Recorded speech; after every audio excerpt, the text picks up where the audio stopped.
जय हिंद, जय भारत, जय श्री राम। आज हम आप लोगों को एक हमारे जानकारी में ऐतिहासिक ये चीज़ बन रहा है। ये सामने माता जी आप लोगों को जो दिखाई दे रही है, इनका नाम है चंपा बहन। और आज मैं ग्राम भिकड़ा, तालुका कौन है? तालुका घोघा। तालुका घोघा है, यानी तहसील जिसको कहते घोघा है, और जिला भावनगर। ये गांव भिकड़ा का बात है।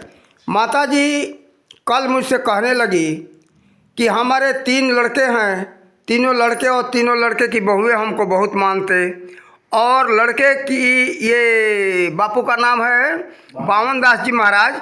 बावन दास जी की ये लड़के की औरत है, ये भी बहुत मानती है। माता जी ने किसी के न रहने पर बहुत प्रशंसा किया।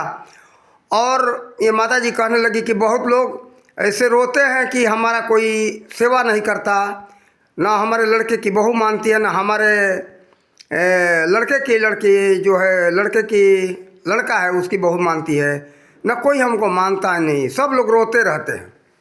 और ऐसे बहुत माताओं को, बहुत जो है कि अपने बूढ़े लोगों को देखा हूँ रोते हुए बिलखते हुए, कहते हैं कि हमको कोई मानता ही नहीं, अपने हाथ से बनाता खाता हूँ, अकेले पड़ा रहता हूँ, हमको कोई पूछने वाला नहीं है, एक लोटा कोई पानी देने वाला नहीं है, एक कप चाय देने वाला नहीं है, सब कुछ इस बुढ़ापे में हमको करना पड़ता है। मैं आंखों देखा हूँ उत्तर प्रदेश में ग्राम चहलुआ में करीब करीब 80 वर्ष की एक माता जी हो गई है। उसके लड़के नहीं मानते, उसके कोई मानता नहीं उसके परिवार के। इस उम्र में जो है कि वो बकरी चराती है, और बकरी चरा करके बकरियों को बेच करके उसी से अपना जीविका चलाती है। तो देखो ऐसे ऐसे बहुत से उदाहरण हैं। बहुत से लड़के हैं जो कि भारत में क्या करते हैं कि अपने माँ बाप को वृद्धाश्रम में ले जाकर छोड़ देते हैं। लेकिन कल कोई नहीं था घर में, माता जी अकेले थी। माता जी ने हमसे ये बात कही, मेरा बहुत दिल खुश हुआ। हमने सोचा कि एक वीडियो बनाएं। और देखो इस परिवार से, ये जो है बावन दास जी महाराज के एक भाई का तो नाम और जानता हूँ, भरत दास जी है। तीसरे भाई का रामदास जी है। वो कौन गांव में रहते? वो हड़मतिया गांव है, वहाँ रहते हैं। दूर दूर रहते हैं, ठीक है, लेकिन माता जी से प्रेम है। माता जी ने अपने मुंह से प्रशंसा किया था अकेला में, तब हम ये बात को सच माने कि सच बात है। माता जी सही है। माता जी केवल भजन करती है, और केवल भजन, भोजन, आराम करना, बस। बहुत बहुत जो है कि हमने इनका सुन करके प्रशंसा, हमारा दिल खुश हुआ। और हम सभी भारतवासियों से ही नहीं, पूरे विश्ववासी सभी बंधुओं से हम निवेदन करते हैं कि अपने माता पिता का सेवा करना चाहिए। देखो सब लोग जाते हो, देवी देवताओं का पूजा करते हो, तीर्थ व्रत करते हो, और माता पिता का न सेवा करो तो सब व्यर्थ है।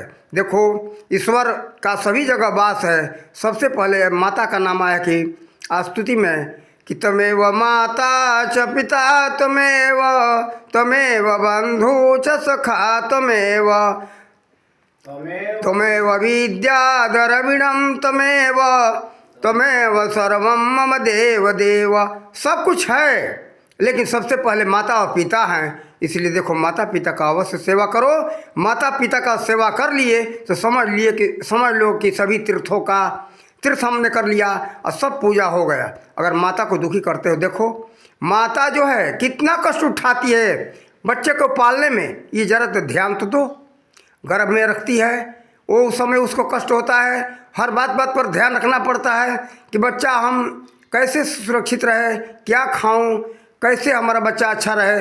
दूसरे बात, जब संतान पैदा हो जाता है उस समय भी ध्यान रखना पड़ता है कि हमें क्या खाना है, कैसे पीना है, कैसे रहना है। माँ अपने शरीर के ऊपर, अपने जीवा के ऊपर कष्ट देती है, तब जाकर के संतान को सुरक्षित रख पाती है।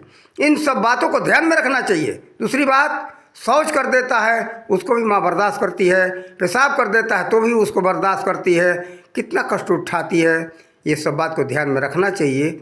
माँ को बहुत कष्ट होता है, पिता को भी कष्ट है, कमा कमा करके कहाँ से बेचारे सब कुछ इस जीवन के हमारे निर्वाह के लिए देते हैं। तो इसमें सबसे बहुत बड़ा भूमिका होता है माता जी का।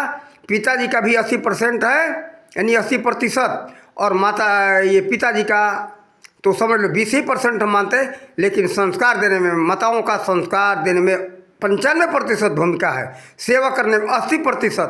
तो इसलिए माता को तो कभी मैं नहीं ठुकराना चाहिए। और पिता भी बहुत कष्ट उठा करके ला करके भोजन, वस्त्र, सब कुछ जीविका का निर्वाह करते हैं। और पढ़ाई लिखाई सारा खर्च देते हैं, सेवा करते। बताओ उस समय कौन करने वाला था? कोई है करने वाला? अब उसके बाद बड़े लड़के हो जाते तो कहते क्या तुमने क्या किया? अरे हरामखोर, ज़रा विचार तो कर, ऐसा नहीं करना चाहिए। और सब पूजा पाठ करना व्यर्थ है। जिसने माता पिता का सेवा नहीं किया तो व्यर्थ है। तो ये कल हमने सुना माता जी का, अकेले में प्रशंसा, कोई नहीं था, माता जी प्रशंसा किया, मेरा दिल खुश हुआ। चलते चलते हमारे मन में आया सुबह आज लगभग 8 बजे, आज तारीख है ये 6 तारीख हो गया ना, 6 मार्च का सुबह का हमारे मन में आया कि आज ये वीडियो बनाएं ताकि समाज को शिक्षा मिले। और आप लोग शिक्षा लो इस परिवार से, और शिक्षा लेकर के इस रास्ते पर चलो, अपना कल्याण करो। इन्हीं शब्दों के साथ वाणी का विराम देते। जय हिंद, जय भारत, जय श्री राम।